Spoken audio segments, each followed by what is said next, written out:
సమ్మక్క సారలమ్మ జాతర అంటేనే మనందరికీ తెలుసు, చాలా పెద్ద ఎత్తున సదుపాయాలు కల్పించాల్సి ఉంటుంది.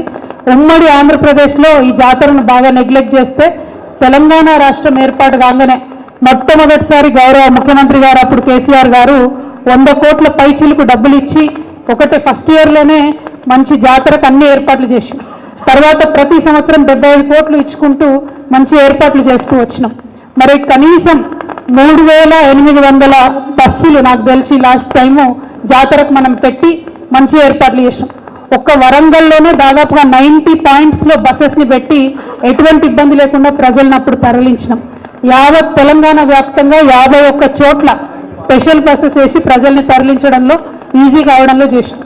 ఇవాళ మరి మనందరికీ తెలుసు, గ్రామాలలో ఉండే పరిస్థితి మీడియా మిత్రులకు ప్రజలకు కూడా తెలుసు.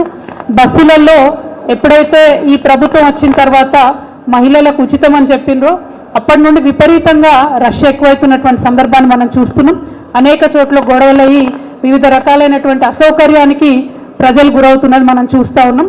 సో ఇంకా ఆ పథకం ఒక గాడిలో పడేలోపే మరి సమ్మక్క సారమ్మ జాతర వస్తూ ఉంది కాబట్టి ఈ జాతరకు ప్రత్యేకించి ప్రజలకు అసౌకర్యం కలగకుండా మరి పురుషులకు ప్రత్యేకంగా బస్సులు వేస్తారా, లేకపోతే మహిళలకు వేసే బస్సులో ఇంకా పెద్ద ఎత్తున పెంచుతారా, ఏదో ఒకటి చేయాలి. కానీ బాధ్యత తీసుకొని ఈ జాతరకు వచ్చే ప్రజలు ఇబ్బంది పడకుండా ప్రభుత్వం దీనిపైన ప్రత్యేక దృష్టి పెట్టవలసిందిగా మేము విజ్ఞప్తి చేస్తూ ఉన్నాం.